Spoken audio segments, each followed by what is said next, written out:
Hi everyone, welcome to Buckle Up Podcast. I'm Natalia Earl and I'm a certified business and life coach that loves talking to people.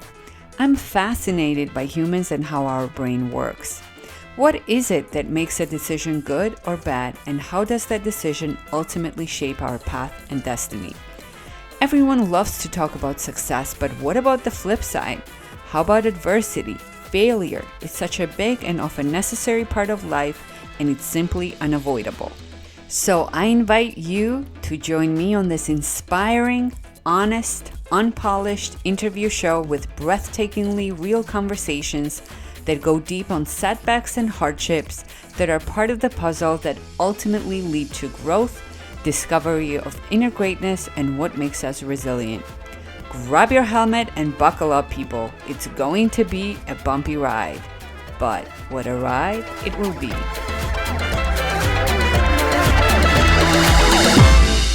In this educational episode, I sat down with Terence Reilly to talk all things cigars. Terence grew up in Massachusetts and studied classical history with the idea of eventually becoming a college professor. But after his master's degree, he decided not to pursue the PH.D. needed for college instructor and instead taught high school Latin and history for a time.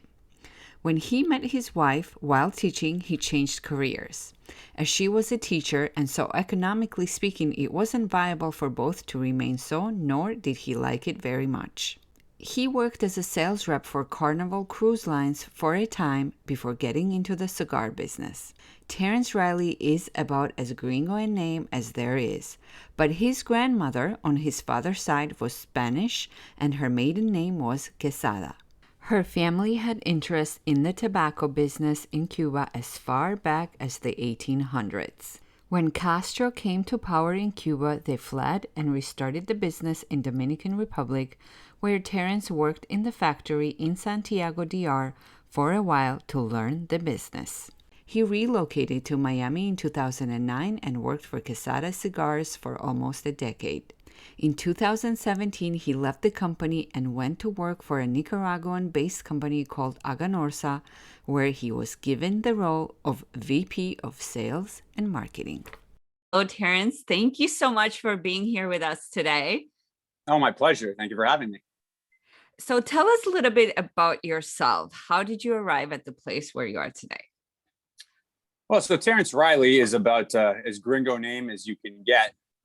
But my father actually, on his mother's side, comes from Spanish descent. Her name was Quesada, and they had interest in the tobacco business in Cuba going back to the 1880s. And when Castro came to power, they left, obviously, and donated all their property very generously to the new government.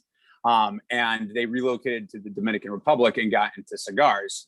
However, my grandmother, she was married to an American gentleman by the last name of Reilly, and he was in the what's called the OSS, which was the precursor to the CIA, and he had been in Cuba doing God knows what, and he met my grandmother there, and they got married. So when Castro came, they were out in Miami, so they didn't go to Dominican Republic like much of the rest of the family, or back to Spain. Many of them went back to Spain. So growing up, my mother's from Massachusetts. My father is I grew up in Miami, but when he met my mother, they moved to Massachusetts, and I grew up there.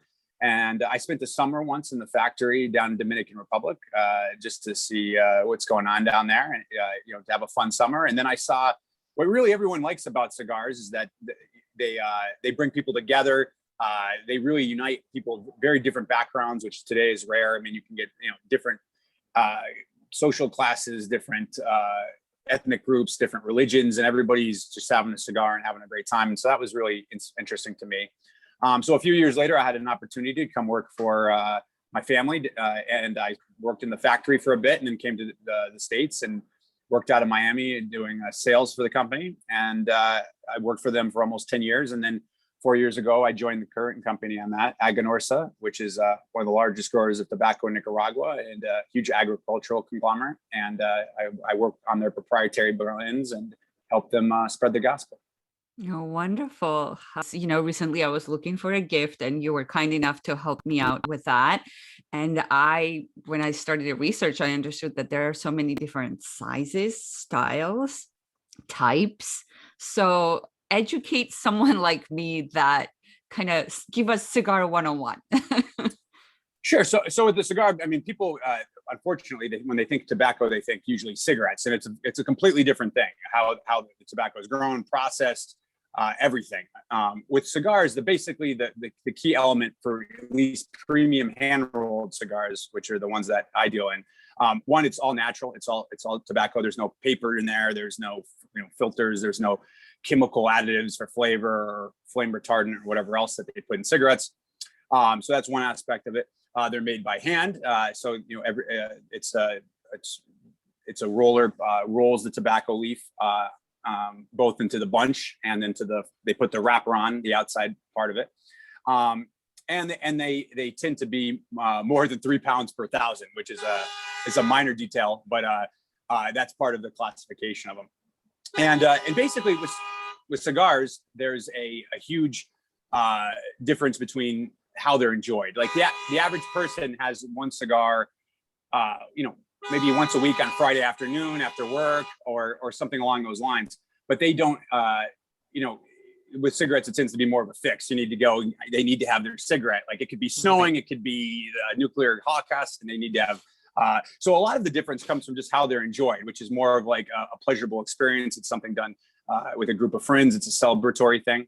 And in terms of the process, a cigar is basically 3 parts. It's got the inner part, which is called the filler tobaccos. There's the binder, which wraps around those tobaccos and holds it together.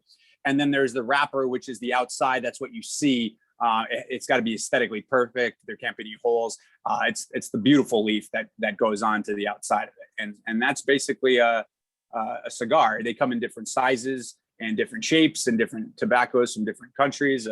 Blends come from Nicaragua, Dominican Republic, Honduras, obviously Cuba, and then many other countries produce cigar tobacco that go into cigars as well. And tell me about price versus quality, because just because you're paying a big amount of money for a cigar doesn't really mean it's a good quality, right? so that's a great question. And so and with any product, there's always this difficulty of distinguishing how much the price is based on the quality, right? And in cigars is no different. So certainly, ultimately, in terms of flavor, that's subject. I mean, if you enjoy it, it's good. So some people will tell you Nicaragua's got the best cigars in the world. Some people will say Cuba. Some will say from the Dominican Republic. That's just an opinion.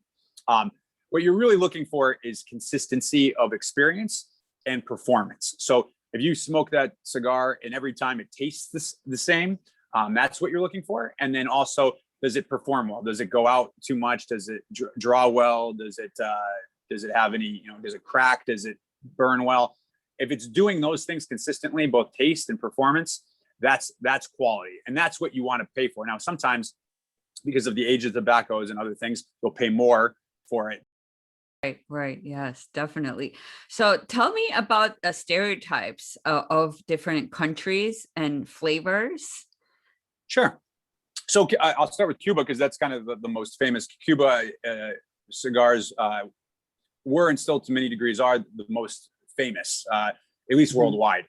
And they basically use only their own tobacco and they have a famous flavor. It really comes from one region in Cuba, which is called Pinar del Rio. And that's the region where it's kind of like with California, people are talking about for wine, Napa and Sonoma. They're not talking about San Diego. Right. And for Cuba, it's similar. It's basically this one region. However, the problem with Cubans is that in a communist country, you get paid very little if you work really hard, and you get paid very little if you don't work at all. And so they definitely have quality control issues. They have a lot of cigars that have you either can't draw from because they're too tight or they're underfilled and they fall apart. They generally don't age them very long because they don't have the resources and they can turn the money over faster just by selling them off. So they're great cigars when they're done correctly, but they're very inconsistent. And Dominican Republic, Nicaragua, and Honduras, the quality control is much superior. So for many of those countries, you're more likely to have a consistent experience with your cigar. Nicaragua is known really for its soil for growing tobacco, and so Nicaragua tends to be known for its bold flavors. It's got a lot of volcanic earth. It's very rich. It tends to be on the spicy side.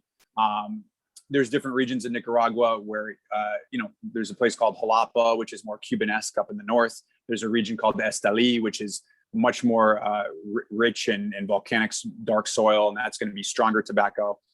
And then you also, again, you have Honduras and Dominican Republic, where both those countries have tobaccos and they have flavor profile as well. But they tend to combine a lot more tobaccos, even.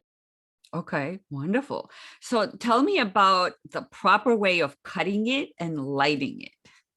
So I should have waited to do this. So basically, Okay. there's different types of cutters on a cigar, or different ways you can cut a cigar. But at the end of the day, they all do the same thing. And the idea is to give the cigar a haircut, not to decapitate it. And the best way to do that as a rookie, if you're not sure, is if you take the cutter and you put it flat on the table and you put the head of the cigar into the cutter, it'll snip off just enough so that you can draw on it. And so that's the easiest way for a beginner to do it, is just leave the cutter on the table, open it up, put the head of the cigar into the cutter. The end of the table will obviously stop you from pushing it too far in, and cut it. And then you have you're ready to light. When you're lighting the cigar, what you want to do is you want to roast the foot of it for like a few moments to get it kind of warmed up a little bit, and then puff on it as you're lighting it. You never want to use a Zippo lighter, by the way, because the gasoline in the Zippo it will damage the taste.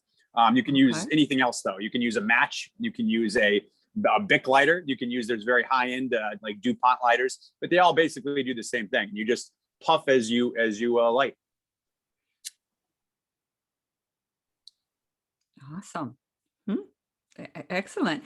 And you don't inhale it, correct? No, so there's never. whole Yeah. art of smoking it and ritual. Yes. And you don't tap it. So tell me about that. Oh yeah. You've done your research. So some basic etiquette is basically you want to you fill your mouth with smoke. You never puff. You take your time with a cigar. So you just puff on it, fill your mouth with smoke, and exhale it back out. You don't ever inhale it. That's going to ruin your experience, especially if you've never had a cigar before. That'll be the last one you have. And then when you let the ash build, you don't have to ash it every 2 seconds. But once you get about an inch or so, you just go to the ashtray and you roll it. You just touch the ash to the side of the ashtray and you roll it off, and it'll just naturally come off. If you start tapping it, it's gonna potentially break the wrapper, and it's just not done. Okay.